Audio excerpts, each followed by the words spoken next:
त्यानंतर याच मूळ आणि महत्त्वाच्या मुद्द्यावरती अधिक चर्चा करण्यासाठी यावेळेला शिवसेनेच्या प्रवक्त्या शायना एनसी आपल्यासोबत जोडले गेले आहेत. शायनाजी, दिवसभर तुम्ही पाहिलेलं असेल की अनेक उमेदवारांच्या याद्या जाहीर झालेल्या आहेत. अनेक पक्षांना आपापले उमेदवारही दिले आणि आपल्या चिन्हावरती आपल्या पक्षाकडून त्यांना उमेदवारी जाहीर करण्यात आली.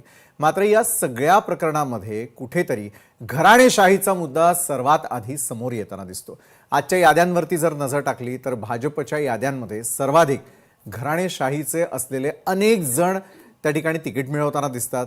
अनेकांचं बॅकग्राऊंड जे आहे, विविध पक्षाचे नेते मंडळी असतील, जे उमेदवार असतील, त्यांचं कुठेतरी बॅकग्राऊंड जे आहे ते चांगलं नसल्याचंही दिसतं. कुठेतरी गुन्हेगारी कृत्य त्यांच्याकडनं झालेली आहेत किंवा कुठेतरी नाव गोवलं गेलेलं आहे. अशांना देखील ज्यावेळेला तिकीट मिळलं जातं त्यावेळेला सर्वसामान्य मतदारांनी कुणाला मतदान करावं, मला ही प्रोसेस आपल्याकडून समजून घ्यायची आहे. शायनाजी, सर्वप्रथम म्हणजे हे जे स्थानिक स्वराज असो किंवा म्युनिसिपल कॉर्पोरेशन्स, हे आहे कार्यकर्त्याचं इलेक्शन. तर नक्कीच कार्यकर्त्याचा भाव असणार की ते लढायचं, ते त्यांना एक संधी दिलं आणि 2017च्या नंतर हे पहिल्यांदा इलेक्शन आहे.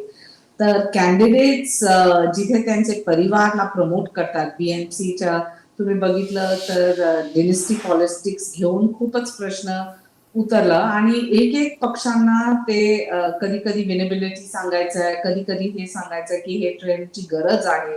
परंतु सर्वप्रथम Bhiwandi Nizampur municipal corporation election मध्ये तुम्ही बघितलं तर खूपच यंग ऍस्पिरंट्स पण आहे, पण ते आहे फॅमिली ड्रिव्हन.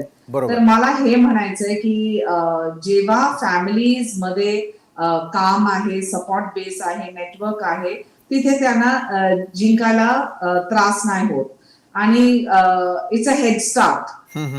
आता नेम रेकग्नेशन तुम्ही बघा तर खूप मोठे मोठे परिवार पण आहे ज्यांच्या बॅकग्राऊंड आणि रेकग्नेशन जे आहे ते वोटर्स बघतात, वोटर ठरवतात. ते लेगसी ट्रेडिशन जे आहे, जिथे परिवारचे इन्व्हॉल्वमेंट आहे, तिथे ते carry forward the family ideology. परंतु मला वाटते की सरनेम न बघता लोक आता खूपच सशक्त आहे हे बघायचं की कोणाला वोट करायचं.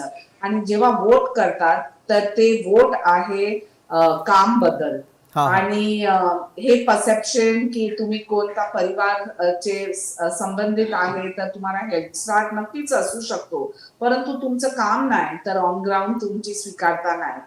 मला फक्त हे सांगायचंय की हे स्पर्धांमध्ये न जाताना की शिवसेना असो किंवा भाजप किंवा अन्य कोणता दल, आमचे नेते आदरणीय एकनाथजी शिंदेच्या स्वतः स्टोरी तुम्ही बघा. एक शाखा प्रमुख जे मुख्यमंत्री बनून आज उपमुख्यमंत्री आहे आणि आमचे पक्षाचे अध्यक्ष आहे, आणि त्यांनी इतकी एक छान वातावरण केलं की कार्यकर्त्यांना पण संधी भेटते. हे बघून मला वाटते you need to lead by example, आणि हेच आहे आमचं पूर्ण मत याबद्दल. बरं, पण शायनाजी, मला तुमच्या पक्षाचं आणि तुमचं पर्सनली मतही लक्षात आलं. मात्र ज्यावेळेला तुम्ही बोलताय, आम्ही बाजूला काही दृश्य दाखवतोय यावेळेला. अनेक कार्यकर्ते जे सतरंजा उचलतात, वर्षानुवर्षे एकनिष्ठ राहून आपल्या पक्षासाठी काम करतात, मात्र बाहेरून आलेल्यांना तिकीट मिळतं आणि ते जे कार्यकर्ते इतके वर्ष प्राणपणाला लावून त्या पक्षासाठी कार्य करत असतात त्यांना तिकीट मिळत नाही. मग अशा वेळेला त्यांचा हुंदका फुटतो. ते प्रचंड प्रमाणात रडतात, कधी कधी गोंधळही घालतात. अनेक वेळेला तुमच्या कार्यालयांच्या बाहेरून जाण्यासही ते मनाई करताना दिसून येत असतात.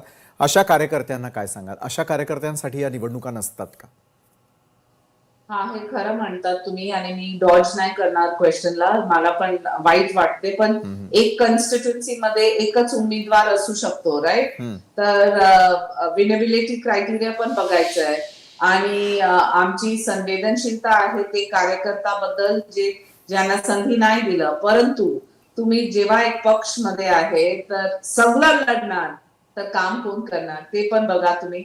आणि मला वाटते की आमचे पक्ष असो तिथे आम्हाला फक्त मराठी माणूससाठी, मराठी अस्मितासाठी आणि महाराष्ट्राच्या अभिमानासाठी काम करायचं. आणि तिथे खूप खूप छान उदाहरण आहे जिथे 22 वर्षांचं पण महिलांना संधी भेटलं आणि आमची लाडकी बहीणला खूप संधी भेटलं. धन्यवाद. बरोबर आहे. वेळात वेळ काढून तुम्ही आमच्याबरोबर चर्चा केलीत शायनाजी, त्यासाठी खूप खूप धन्यवाद. तुमचं मत असेल, तुमच्या पक्षाचं मत असेल, हे सगळं सांगण्याचा प्रयत्न केला. लोकशाही मराठी ऐका, पहा, जागरूक रहा.